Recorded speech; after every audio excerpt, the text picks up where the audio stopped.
Me llamo Clara Salcedo, y la tarde en que un general de 4 estrellas me habló junto a la tumba de mi padre entendí que hay personas que incluso después de morir siguen dejando órdenes en marcha, como si hubieran previsto cada movimiento del mundo antes de irse. Vuela a Luxemburgo, me dijo en voz baja, con una calma tan exacta que no parecía una sugerencia.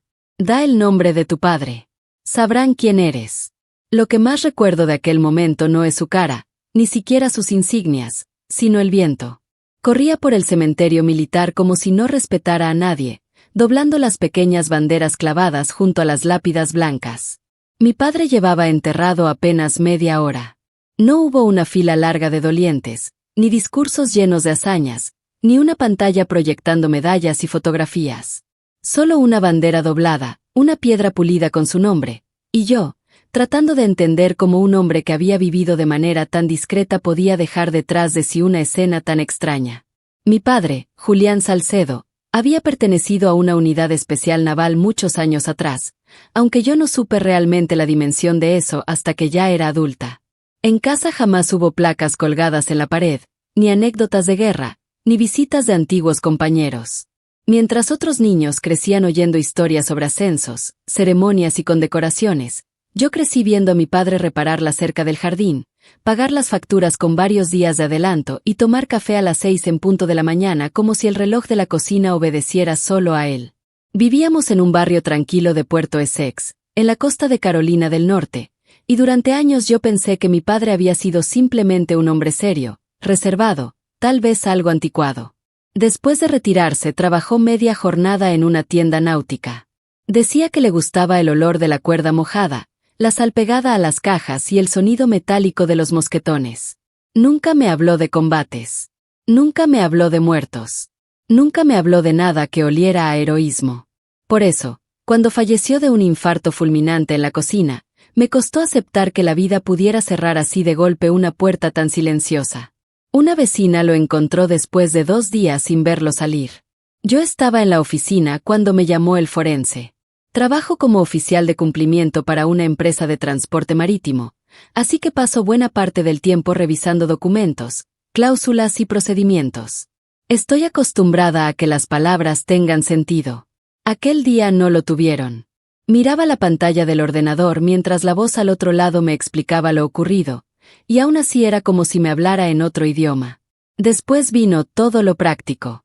La casa, el testamento, el abogado local, los papeles. Todo parecía pequeño, ordenado, previsible. Mi padre no tenía propiedades ocultas a la vista, ni coches de lujo, ni cuentas sospechosas, ni una vida ostentosa. Su testamento, escrito a mano y registrado correctamente, dejaba la casa a mi nombre y trataba el resto de sus bienes como si fueran casi anecdóticos. Mi hermano mayor, Mateo, me llamó antes incluso de que yo terminara de organizar el funeral.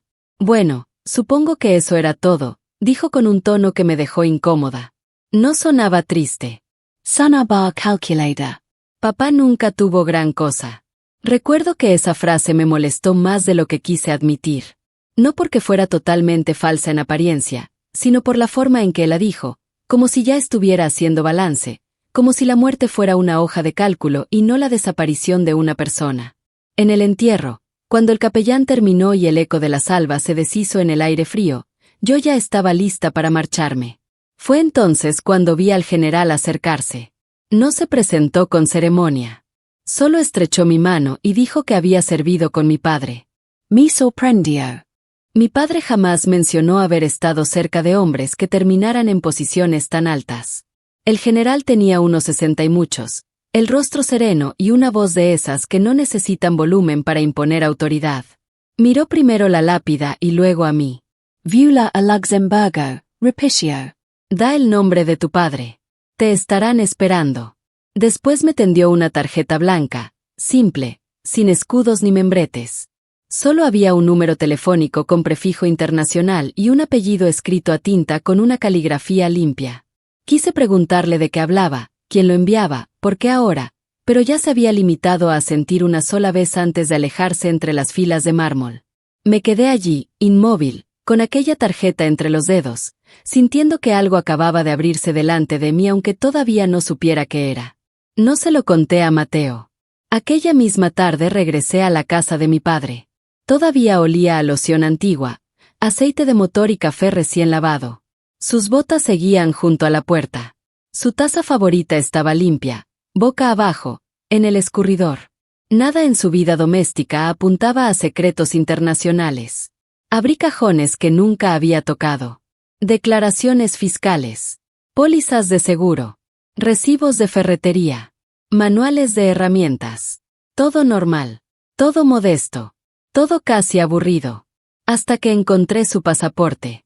Estaba al fondo del armario, dentro de una caja de cartón envejecida. Las páginas estaban llenas de sellos. Luxemburgo, Bélgica, Países Bajos, Austria. Fechas dispersas durante casi 2 décadas.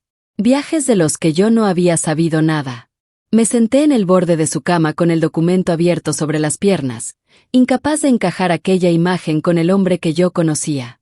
Esa noche Mateo volvió a llamar. ¿Qué vas a hacer con la casa? Preguntó.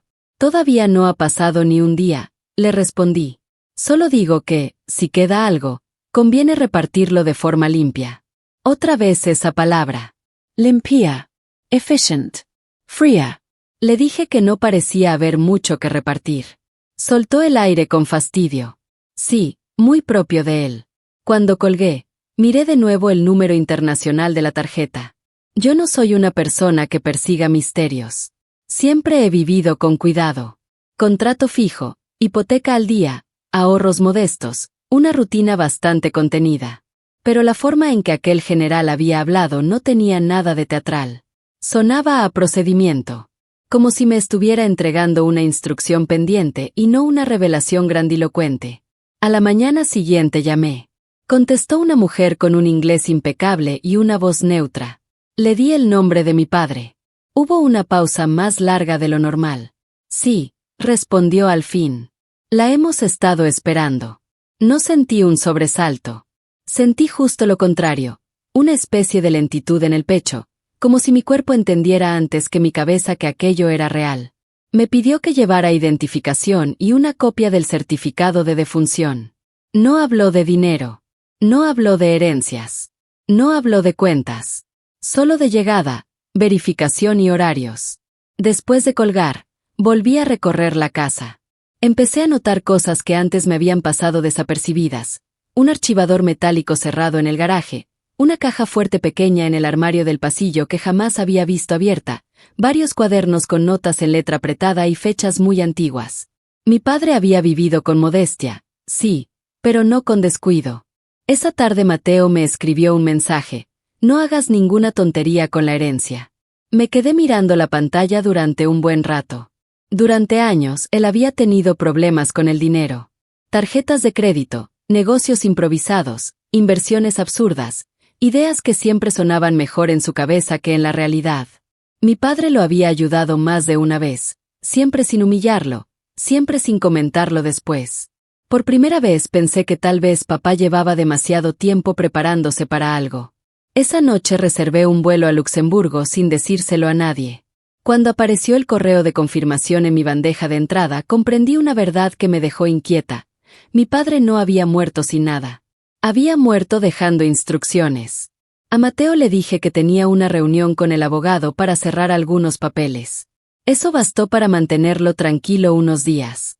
Vivía a unas 2 horas, cerca de Monterrey, Virginia, y rara vez aparecía por la casa si no sospechaba que podía sacar algo de allí. Pero la mañana anterior a mi viaje se presentó de todos modos. Ni siquiera llamó como antes. Tocó 2 veces y entró como si la casa ya le perteneciera. Miró alrededor con ojos de inventario.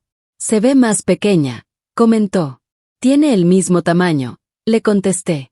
Pasó los dedos por la repisa vacía de la sala, donde nunca hubo medallas ni fotos oficiales.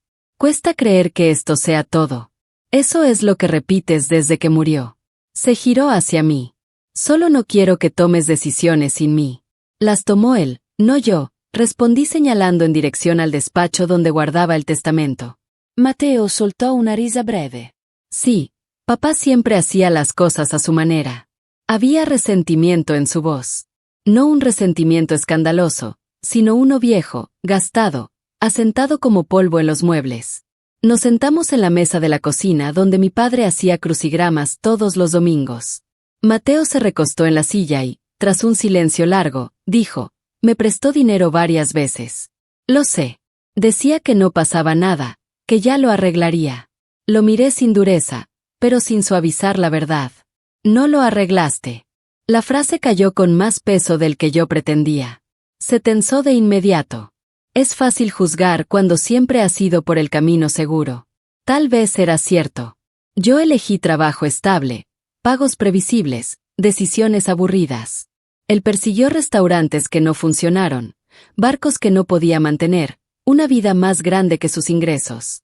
Papá te quería, dije. Te respetaba, corrigió él. No es lo mismo. Esa frase me acompañó hasta el aeropuerto. Metí en el equipaje de mano el pasaporte de mi padre, mi identificación y el certificado de defunción. No creía que fuera a encontrar bóvedas llenas de lingotes. Mi padre no era así. Pero tampoco era el hombre sencillo que yo había pensado conocer por completo. El vuelo fue largo y silencioso. Me dio tiempo de pensar en los años en que casi no hablamos después de la muerte de mi madre. Mateo se distanció primero. Yo me quedé. Pasaba por la casa cada domingo. Le va-va-vivere. Escuchaba cómo hablaba del tiempo, de la pesca, del precio del combustible, de cualquier cosa pequeña menos de sí mismo. Nunca mencionó Luxemburgo. Cuando aterricé, la ciudad no me pareció lujosa. Mi pareció exacta, ordenada, limpia hasta el punto de resultar casi severa. El lago, bajo el cielo gris del invierno, parecía una lámina inmóvil.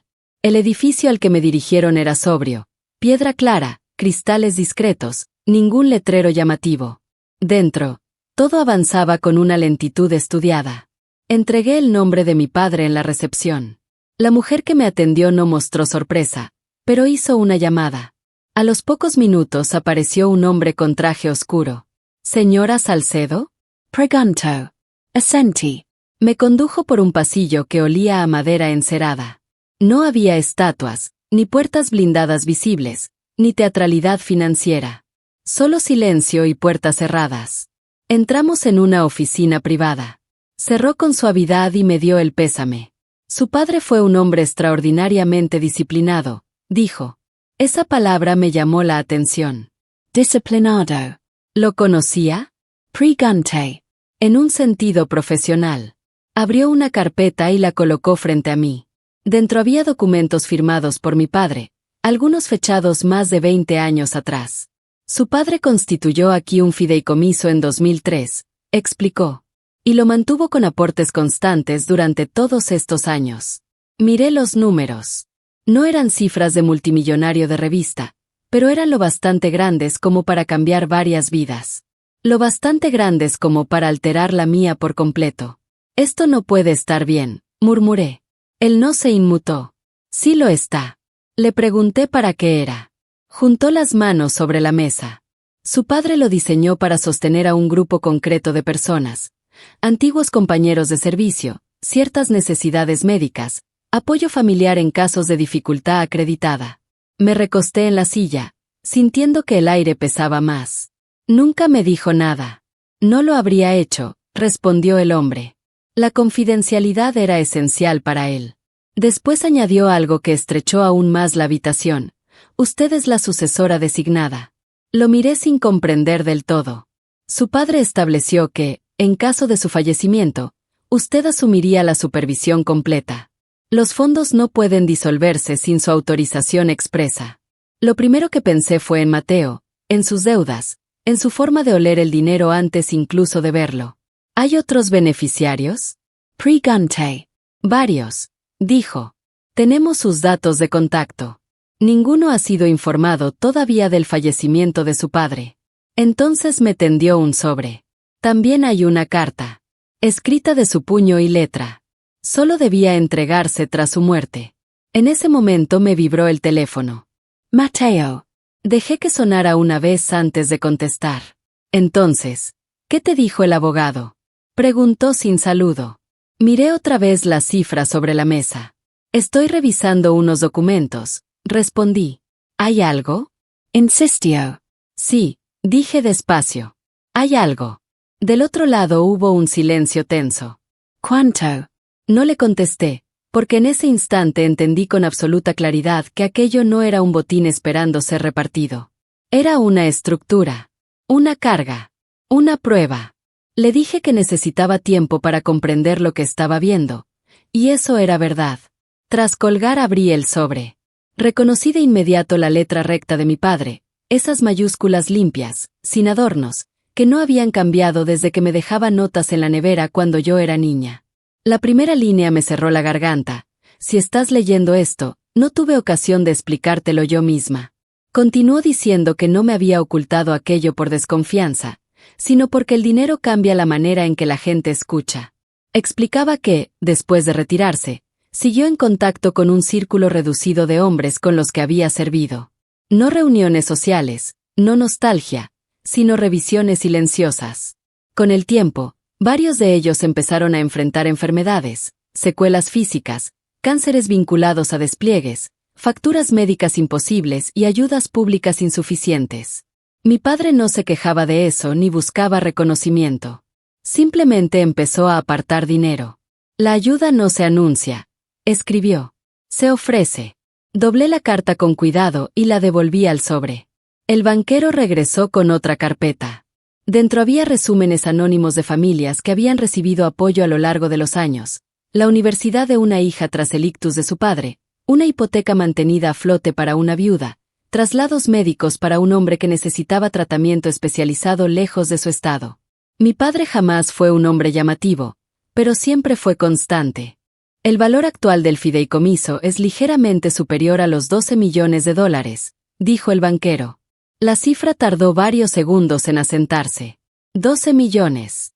Mi padre había vivido en una casa de 3 habitaciones, conducido una camioneta vieja y recortado cupones del supermercado. ¿Cómo? Pre-Gunte. Inversiones conservadoras, crecimiento a largo plazo, aportes regulares, muy pocas retiradas. Su padre fue extraordinariamente consistente. Otra vez esa palabra. Consistent. Disciplinado. Firme. El banquero añadió que incluso había rechazado varias veces utilizar el fondo para sí mismo. Eso me golpeó de una forma distinta. Mateo siempre había creído que papá era tacaño, que retenía, que nunca ayudaba de verdad. Pero no había retenido. Había dirigido. ¿Qué sucede ahora? Pre-Gunte. Usted asume la supervisión total. Los desembolsos continúan salvo que usted decida otra cosa. ¿Y si quisiera liquidarlo? La ley le da autoridad para hacerlo, aunque con consecuencias fiscales importantes. Pensé en la voz de Mateo preguntando cuánto. La tentación de simplificarlo todo apareció por un instante, deshacer la estructura, repartir el dinero, acabar con el ruido. Habría sido fácil. También habría destruido lo que mi padre pasó 20 años construyendo. Mi hermano va a impugnar esto, dije. El banquero asintió apenas. La validez jurídica es sólida tanto aquí como en Estados Unidos. Aún así, los conflictos familiares no son raros. Me entregó un paquete con documentación legal y el contacto de un despacho norteamericano especializado en patrimonio internacional. No será dramático, dijo. Será procedimental. Eso, sorprendentemente, me tranquilizó. Al salir del edificio caminé despacio junto al agua gris. No me sentía rica.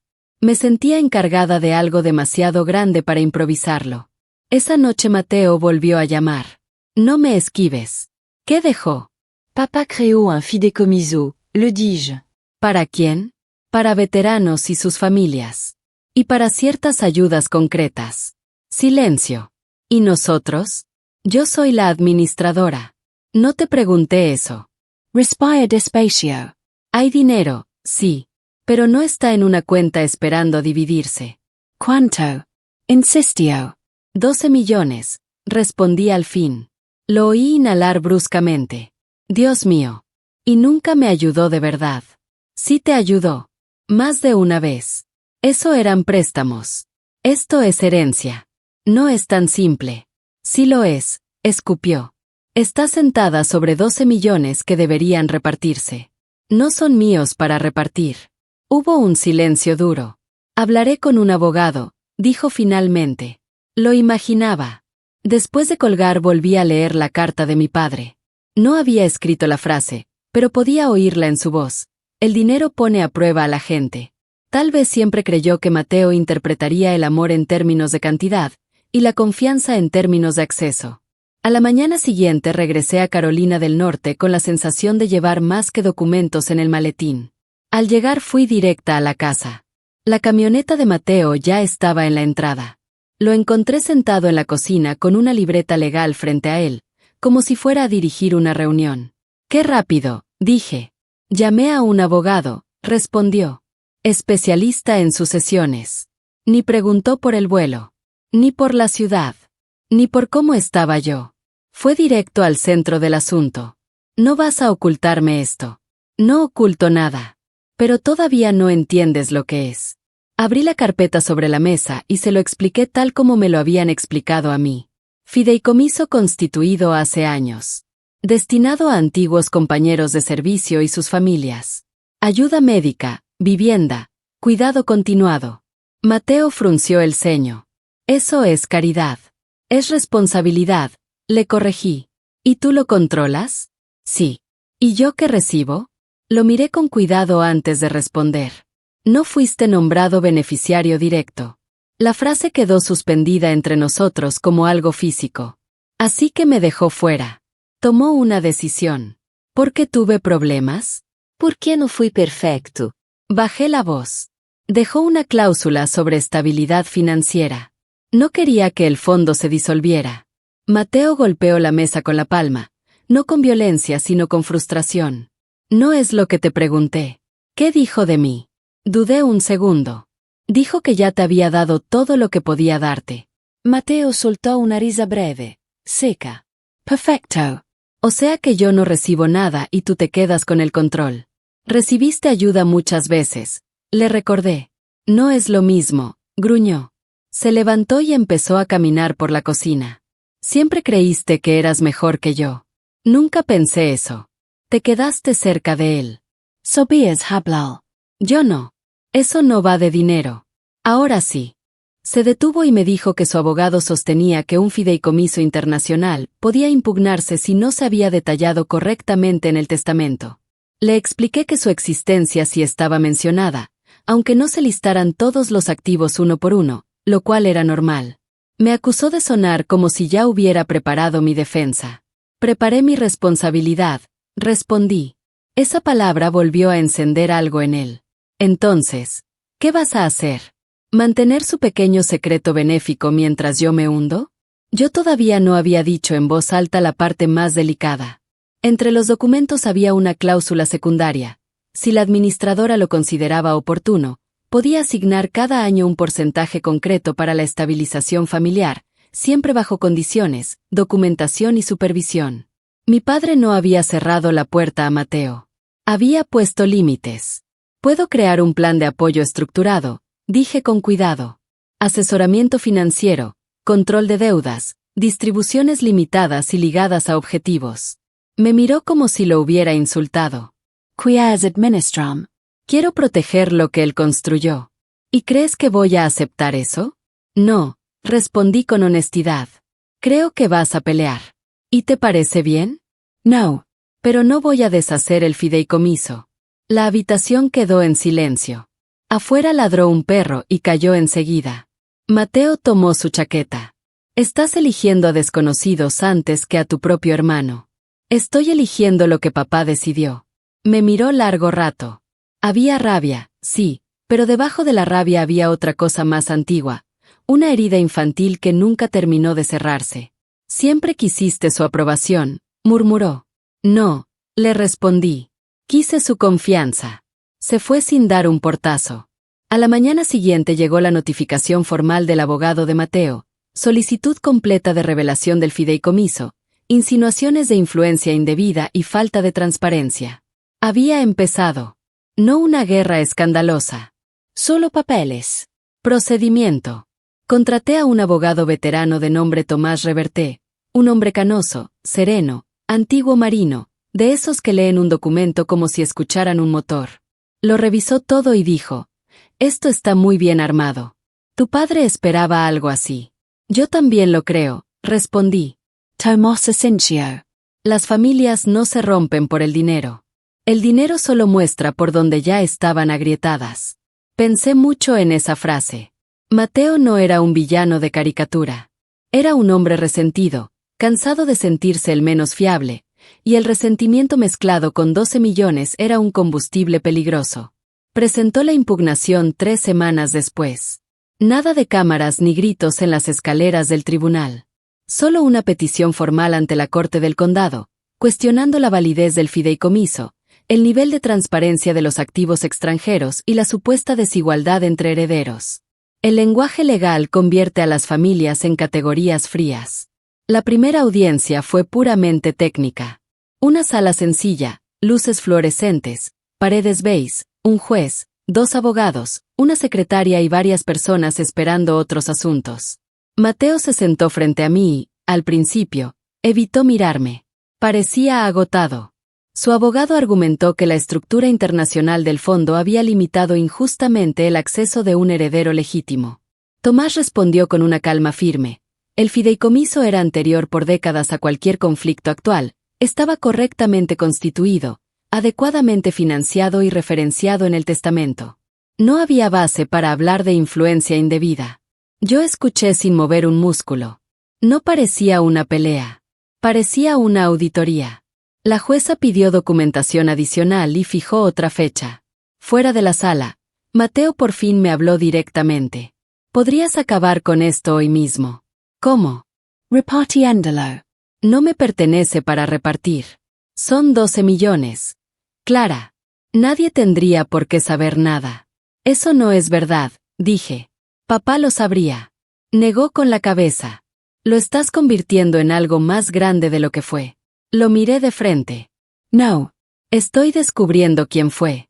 En la siguiente audiencia se presentaron certificaciones de Luxemburgo, historiales de inversión, registros de desembolsos a beneficiarios, todo limpio, coherente y constante.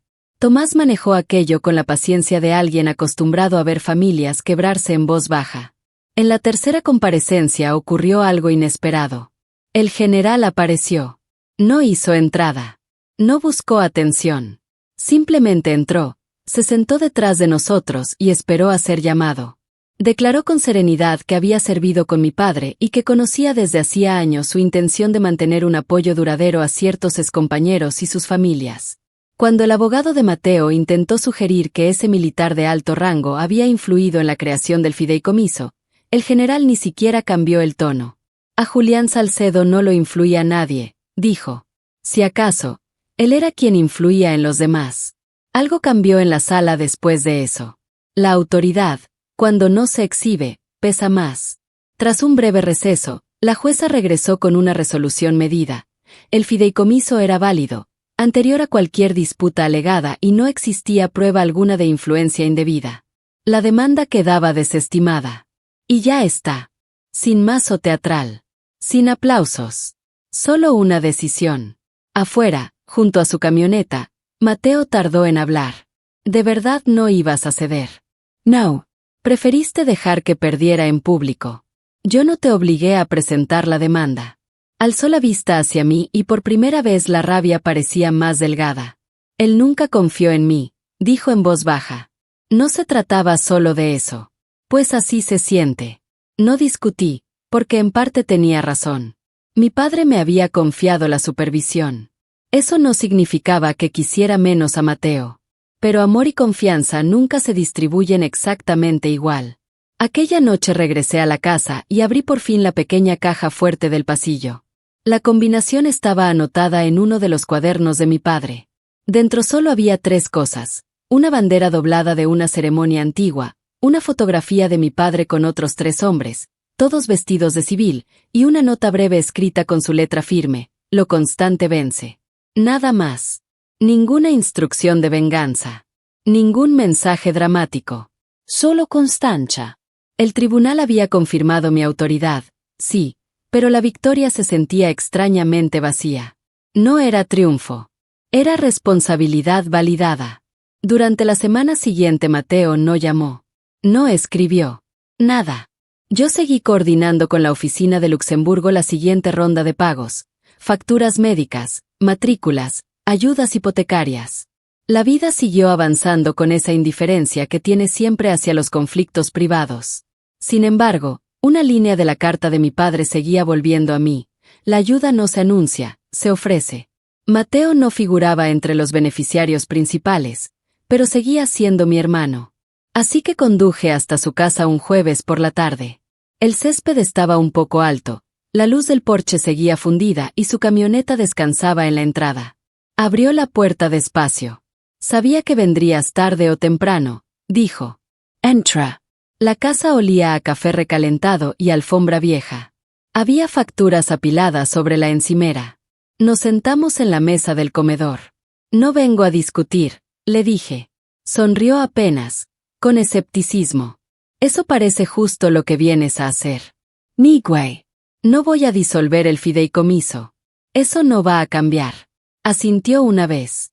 Ya lo supuse. Pero papá dejó prevista una provisión para estabilización familiar. Estructurada. Limitada. Condicionada. Mateo se reclinó en la silla. ¿Y eso qué significa para mí? Que puedo asignarte una ayuda anual si aceptas asesoramiento financiero y supervisión. Reestructuración de deuda, objetivos claros, desembolsos controlados. Su mandíbula se tensó. ¿Quieres revisar en qué gasto? Quiero impedir que repitas el mismo ciclo. No soy un niño. No, dije. Eres mi hermano.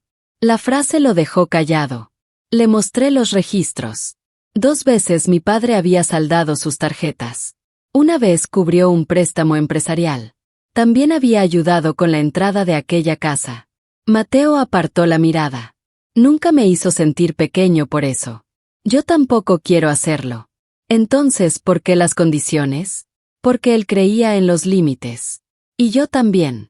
Se quedó mirando la mesa. ¿Crees que no sé manejar dinero? Creo que todavía no lo has demostrado. No fue una crueldad. Fue un hecho. Exhalo despacio. Yo quería que estuviera orgulloso de mí. Lo sé. A mí tampoco me lo decía con palabras. Lo mostraba de otra manera.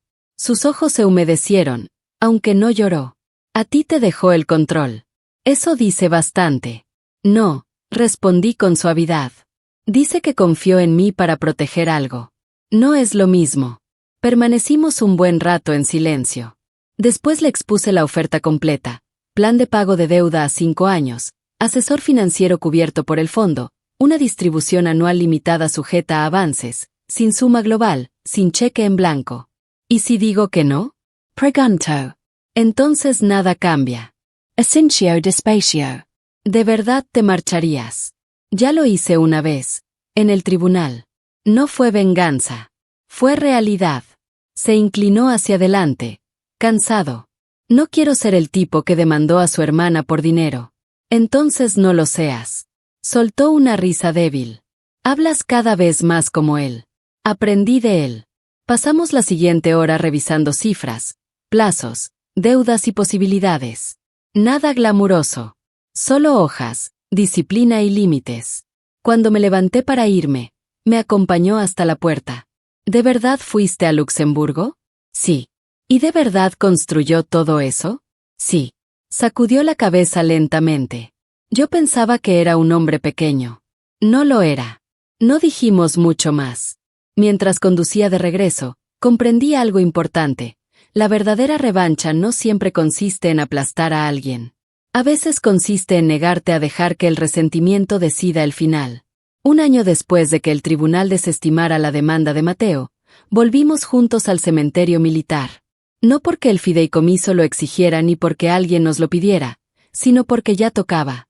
La lápida seguía igual de limpia y sobria que el día en que el general me dijo que volara a Luxemburgo. Sin florituras. Solo su nombre, su rango y sus fechas. A mi lado, Mateo había cambiado. No de forma espectacular ni milagrosa, pero sí visible. Había completado su primer año de asesoramiento financiero, había reducido casi la mitad de su deuda, vendió la segunda camioneta que no necesitaba, cerró varias líneas de crédito y, sobre todo, dejó de vivir como si cada impulso tuviera que ser obedecido. No se volvió perfecto. Se volvió constante. El fideicomiso seguía funcionando exactamente como mi padre lo planeó. Los pagos médicos salían cada trimestre. 2 hijos de antiguos compañeros empezaron la universidad ese otoño. Una viuda en Texas conservó su casa porque alguien, discretamente, puso su hipoteca al corriente. No hubo notas de prensa. No hubo galas. Solo continuidad. Mateo miró la piedra y dijo, yo antes pensaba que nos estaba negando algo. No, respondí. Estaba sosteniendo algo. Solo que no era lo que nosotros creíamos. Asintió en silencio. Luego me preguntó, ¿alguna vez has deseado simplemente repartirlo? No. Me observó con atención. Ni siquiera cuando te demandé. Sobre todo entonces. Eso le arrancó una sonrisa pequeña, cansada, pero sincera. El viento movía las banderas igual que el día del entierro. Algunas cosas no cambian porque no necesitan cambiar. Antes de irnos, Mateo carraspeó. Me equivoqué, dijo. Sobre él. Y sobre ti. Lo sé, le contesté. No hacía falta más. En el camino de vuelta pensé en la primera vez que abrí la carta de mi padre en aquella oficina silenciosa de Luxemburgo. Tenía razón. El dinero cambia la manera en que la gente escucha. Durante unos meses, Mateo solo oyó cifras. Y si soy honesta, yo también. 12 millones tienen esa clase de efecto. Pero con el tiempo el número fue perdiendo protagonismo. Lo que quedó fue otra cosa: estructura, responsabilidad, legado. Mi padre no me dejó riqueza para disfrutarla. Me dejó una medida a la que estar a la altura. Hubo noches en aquel año en que me sentí sobrepasada por el papeleo, las decisiones, los criterios, las llamadas, la obligación de decidir quién calificaba para ayuda y cuánta. Y cada vez que me tentaba la idea de simplificarlo todo, vender activos, reducir la complejidad y convertirlo en algo cómodo, pensaba en cómo vivió él, sin medallas en la pared, sin discursos, sin necesidad de hacer ruido. Solo firmeza. Ahora Mateo se reúne con su asesor una vez al mes y, por voluntad propia, me manda actualizaciones. Aún discutimos a veces. Aún tenemos historia. Pero ya no tenemos resentimiento sentado en el centro de la mesa. El fideicomiso seguirá funcionando mucho después de que yo falte. Está diseñado así. La oficina de Luxemburgo tiene protocolos de sucesión, salvaguardas legales y capas de revisión. Mi padre pensaba en décadas, no en meses. Yo antes creía que el éxito verdadero tenía que ser visible: casas grandes, ascensos rápidos, reconocimiento público. Hoy lo entiendo de otra manera. Si alguna vez te has sentado en una cocina después de un funeral y te has preguntado qué dejó realmente alguien detrás de sí, sabes de qué hablo. Casi nunca son solo bienes. Son patron. Son habitaux. Son límites. Son ejemplos que decides imitar o rechazar. Mi padre fue un hombre de operaciones especiales retirado. Sin medallas en la pared. Sin historias presumidas. Vivió en silencio y murió del mismo modo. Pero no se fue sin dejar huella. Se fue dejando instrucciones. Y confió en mí para cumplirlas.